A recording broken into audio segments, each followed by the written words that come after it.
Salut à tous, j'espère que vous allez bien, c'est Romain et on se retrouve aujourd'hui après la tempête médiatique Neymar-Mbappé, le beau temps dans le sens des départs avec pas mal d'informations qui vont vous donner le sourire dans cette vidéo. Alors installez-vous, c'est parti. Avant que la vidéo commence, petit placement de produit, on va mettre en avant la boutique idéale si vous cherchez des maillots pas chers du tout, non authentiques bien sûr, mais d'excellente qualité, que ce soit au niveau des flocages, des écussons, des sigles Nike, des coutures aussi. Vous pouvez assortir votre commande avec shorts, chaussettes ou tous les badges possibles et imaginables. Ça taille petit, donc petit conseil, n'hésitez pas à prendre une bonne taille au-dessus. Il y a aussi des tailles enfants si vous voulez faire plaisir à quelqu'un. La livraison est gratuite à partir de 79 € d'achat. Sachez que pour les délais, comptez 3 semaines plus ou moins. Dans les deux cas, ça peut être moins comme un petit peu plus. Et le petit code promo qui est dans la description, tout comme le lien vers la boutique. Il y a le PSG, bien sûr, d'autres clubs et des survêtements aussi. Voilà, merci à eux, c'est eux qui régalent. Allez, on va commencer avec Thilo Kehrer, c'est sur le point de se conclure et c'est Florian Plettenberg, journaliste Sky Sport, qui a annoncé aujourd'hui un accord entre les trois parties. West Ham joueur, West Ham PSG et joueur PSG pour rejoindre Londres afin de passer sa visite médicale dans les prochaines heures. Et rejoindre évidemment West Ham, transfert chiffré à 16 millions d'euros. C'est pas tout à fait ce qui va rentrer dans les caisses du PSG officiellement. On y reviendra plus tard dans la vidéo. Mais dans tous les cas, c'est un transfert quasi bouclé. Ça a pris du temps. Séville, dans un premier temps, était sur le coup. Et puis, au final, c'est West Ham, club frère, puisqu'ils nous ont déjà repris Alphonse Areola pour une douzaine de millions d'euros plus tôt dans l'été. Et là, il récidive avec l'Allemand. Bon, c'était évidemment la bonne solution. Il a fait une bonne saison en défense centrale. En tant que latéral droit, c'était beaucoup plus délicat, mais ça a toujours été. D'ailleurs, c'est marrant de le voir vendu par Antero Henrique, alors que c'est lui qui est à la manœuvre en 2018, quand on balance 37 millions d'euros pour 1 an de contrat. Ça, c'était vraiment de la folie, un des pires coups de l'RQSI. Une dynamique qu'il a jamais su trouver. On peut pas dire qu'il ait brisé quelque chose contre Manchester United en 2019, puisque même avant, il concédait beaucoup de pénaltys et ses prestations n'étaient pas forcément complètes. Il faisait des fautes, il paraissait un petit peu dépassé, il glissait beaucoup. Kehrer, c'est quelqu'un qui a un rapport au sol assez particulier, puisqu'il est tout le temps couché par terre. Voilà, avec évidemment le porteur de balle qui l'a devancé. Mais voilà, la fameuse bourde contre Manchester, on n'y revient pas. Derrière, mentalement, il perd les pédales. Physiquement, alors, s'il y a le confinement, il y a le Covid qui a été plutôt bien pour lui parce qu'il revient pour le Final 8 avec une belle musculature, il a fait de la muscu et tout ça. À ce moment-là, on l'imagine un petit peu en tant que latéral droit, mais au final, il ne parvient pas à créer une dynamique. La faute à des blessures qui l'ont toujours suivi. Et au final, globalement, cette saison, est-ce que ce serait pas sa meilleure au PSG? Alors, il a pas énormément joué, mais le peu qu'on l'a vu, c'est vrai qu'il a eu quand même de belles performances dans l'axe par moment. De la prise de confiance, tu sens que là, il a passé un petit cap mentalement. Mais voilà, c'est quelqu'un qu'on a recruté sans avoir fait l'étape intermédiaire. C'est peut-être ça qu'il lui fallait. Peut-être aujourd'hui là avec West Ham, mais dans tous les cas, c'est peut-être trop tard, puisque sur les autres mercatos, on n'a jamais réussi à s'en débarrasser. Là, cette année, tu as le facteur Coupe du Monde, parce que malgré ses performances moyennes et surtout son manque de temps de jeu en club, il a toujours ses chances, comme Draxler avec la Mannschaft. Thilo Kehrer peut très bien s'envoler au Qatar. Et d'ailleurs, j'en viens à un autre point, c'est vraiment tous les facteurs qui sont en la faveur de Galtier et Pochettino. D'un côté, tu as Galtier qui a eu son groupe entier, qui réussit à mettre la même compo sur les 3 premiers matchs, exception de Kylian Mbappé. Et là, ça va se stopper avec Vitinha qui est suspendu. Mais globalement, pas de blessés, tout le monde est en forme. Préparation optimale pour les internationaux et surtout les mecs sont stimulés par la Coupe du Monde. Donc Neymar, Messi seront à fond au minimum jusqu'au 20 novembre et le départ au Qatar. Après, le plus gros cette saison de toute façon, ça va être le retour en janvier. C'est là où tout va se jouer, on le sait très bien. Et puis surtout sur le marché des transferts, ça t'aide. Idrissa Gueye, Abdou Diallo. Alors, c'est pas que leur place, c'est comme Keylor Navas en fait, son départ au Napoli, tu peux le mettre dans le même sac que les autres. C'est des mecs qui ont leur place en sélection nationale, c'est évident. Et s'ils jouent pas pendant 3-4 mois, ils l'auront quand même. Il y a de grandes chances qu'ils la gardent. Mais, dans tous les cas, tu sais très bien qu'il faut quand même être en forme et que c'est pas en t'entraînant ou en jouant en National 3 que tu vas l'être, donc ça facilite les départs. Là, Thilo Kehrer, ça nous a clairement aidé, on valide, c'est un bon coup. Pourquoi pas 16 millions? Parce qu'on l'a recruté 37 sur 5 ans, fin de contrat en 2023. Vous savez que sur les 37 millions, donc amortissement sur 5 ans, il faut diviser par 5. Il nous restait donc 7,5 millions si tu divises les 37 millions. Donc, tu retires 7,5 à 16 pour savoir qu'est-ce qui rentre vraiment dans les caisses du club aujourd'hui. Saber Defarge a d'ailleurs confirmé l'accord entre le PSG et West Ham.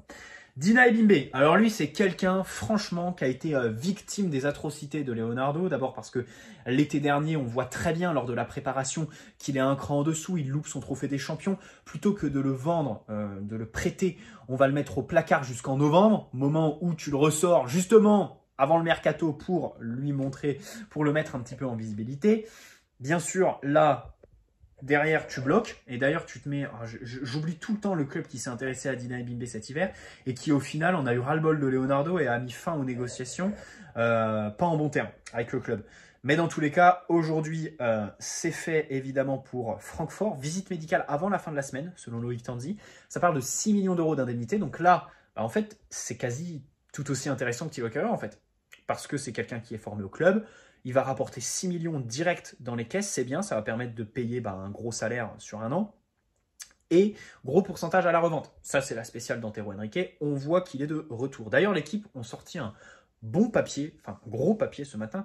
Dit comme ça, tu te dis, ouais, c'est pas fameux, mais c'est quand même Loïc Tanzi qui est à la rédaction, avec Damien Degorge, je crois, et José Barroso.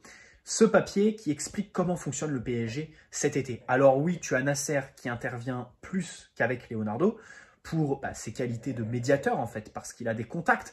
Par exemple, Pini Zahavi, sur le dossier Lewandowski, c'est Nasser qui a activé pour prendre la température, même si le joueur a toujours voulu le Barça, et surtout pour faire le médiateur entre Antero et Luis Campos, parce qu'ils ne sont pas forcément tout le temps sur la même longueur d'onde. Donc Luis Campos s'occupe de dresser une liste de joueurs avec un ordre de priorité, en collaboration avec Christophe Galtier.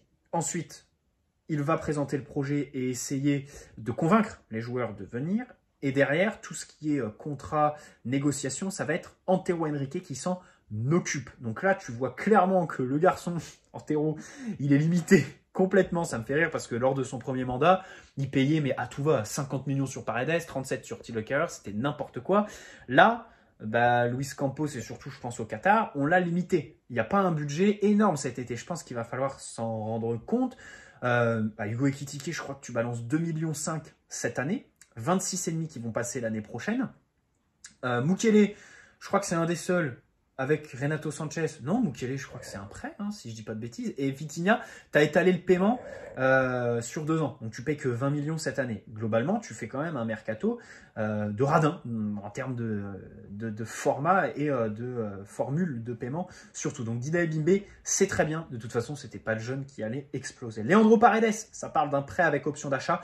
Il a un accord avec la Juventus de Turin depuis longtemps. Tout le monde le dit, tout le monde le sait. Selon RMC, c'est donc une option d'achat qui est privilégiée. Bon, perso, je suis pas trop pour faire des concessions à la Juventus. Ils ont eu Rabiot gratuitement à l'époque. Donc, s'ils le vendent une vingtaine de millions d'euros à Manchester United, ce sera la totalité de l'indemnité qui ira dans leur caisse aujourd'hui. Sortez-les sur Leandro Paredes, surtout que pour nous, c'est pas forcément le premier élément à faire partir.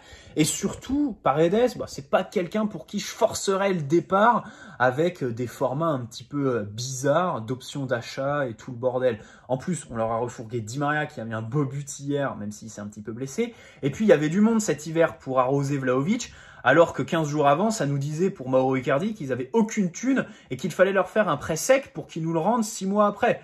Écoutez les gars, là c'est le moment de sortir le chéquier. Leandro Paredes, pour moi, il faut le vendre 30 millions d'euros minimum. Et s'il y a une option d'achat, c'est 35. Tout simplement. Voilà. Et je pense que de tous les joueurs qu'on aura vendus, ce sera probablement celui qu'on aura le moins bien vendu. Parce qu'on peut tout dire de Paredes. C'est vrai qu'aujourd'hui, il n'a pas vraiment de vision dans le projet. Il sort d'une saison assez hachée.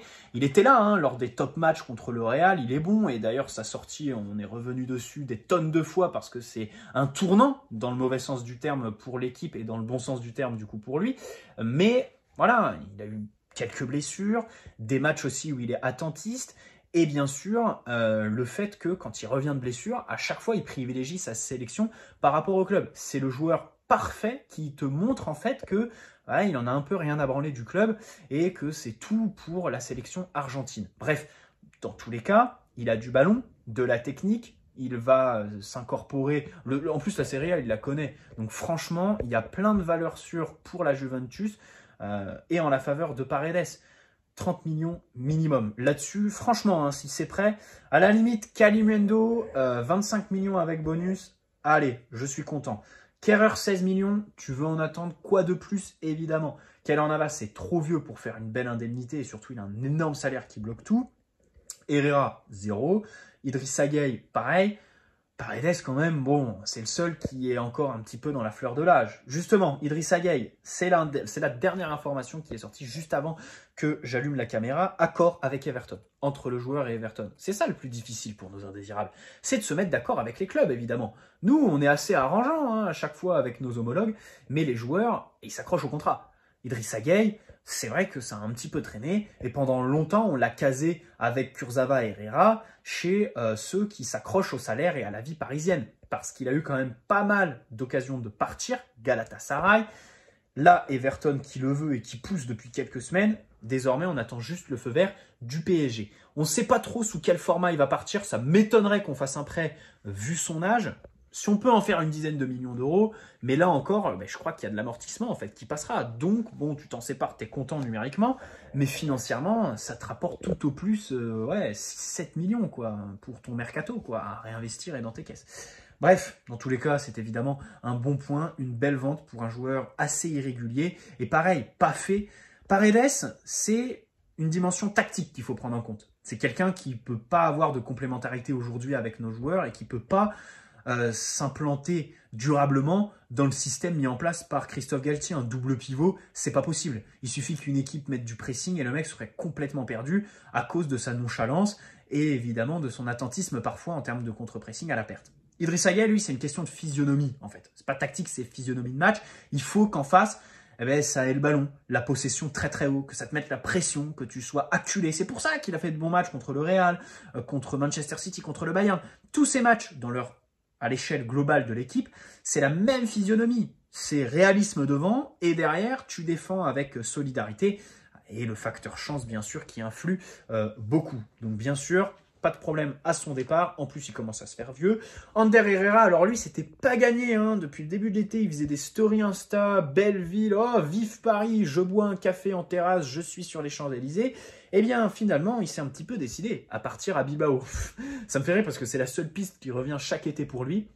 L'Athletic Bilbao, c'est un stade avancé, il arriverait librement là-bas. Donc ici, la question, c'est de savoir comment tu le libères. Est-ce que tu fais accord à l'amiable et il part comme ça? Ou est-ce que tu es obligé de lui payer 1 an ou 2 de salaire ou tout son contrat pour justement le libérer? Pour moi, tu fais déjà le geste vis-à-vis du club adverse, enfin en face, de le libérer de son contrat pour qu'il n'y ait pas d'indemnité. Si en plus, il faut payer, bon, ce serait mal fait. Même si Ander Herrera, si on peut s'en séparer, c'est nickel. Hein. Franchement, il a beau être gentil, bonne communication, parler français. Le mec, c'est vraiment aucune passe progressive.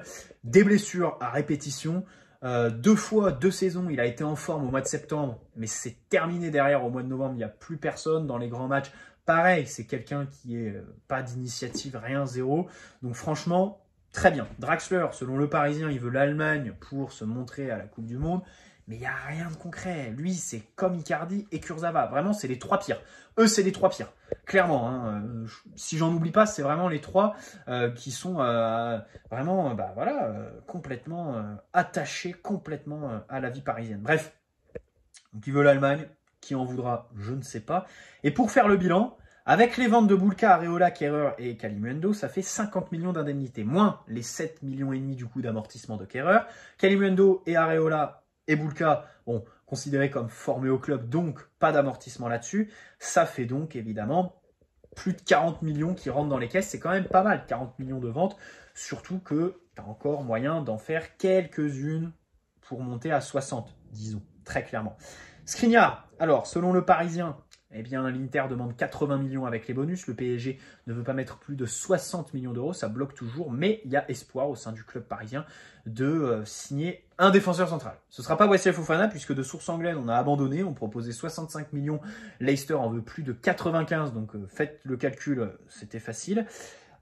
Et une arrivée dans ce secteur apparaît actée en fait en interne. On est certain qu'on va recruter, peu importe qui, mais on va recruter. C'est vrai que le plus difficile, c'est de savoir qui. parce que les plans B, c'est pas forcément ce qui fait rêver. Surtout quand tu vois que le plan A, c'est Skriniar. Très très difficile aujourd'hui de trouver chaussure à son pied sur un marché qui se referme au fil des jours, parce que tout s'est joué début juillet en fait. Tous les gros transferts, les gros mouvements ont été faits début juillet, mais ça j'ai déjà dit. Bref, c'est bien, de bonnes nouvelles. On espère que tout ça va se concrétiser. Antero Henrique est de retour au business, et surtout, il reste quand même 15 jours. Hein. C'est vrai que dans 2 semaines, c'est fini le mercato. On pourra juger, bien évidemment, se poser et voir un petit peu ce qui a été fait ou pas, et attendre la fin de la saison pour juger les arrivées. Parce que ça ne sert à rien d'en parler aujourd'hui. Leçon numéro 1 de notre mercato de l'été dernier. Allez, bonne soirée à tous. N'hésitez pas à poser un like si cette vidéo vous a plu, vous abonner si ce n'est pas déjà fait. Et puis on se retrouve très prochainement, bien sûr, pour de nouvelles aventures. On l'espère, d'aussi bonnes nouvelles qu'aujourd'hui. Parce que la dernière vidéo, c'était sur Neymar Mbappé. Ça ne m'a pas fait plaisir de la faire. Là, aujourd'hui, quand même, je la fais avec le sourire parce que toute la journée, on a été gratifié de superbes informations dans le sens des départs. Maintenant, il faudrait quand même qu'on concrétise les arrivées. Il y a beaucoup de noms qui ont fuité dans la presse au final, sans que ça devienne concret. Ciao les amis.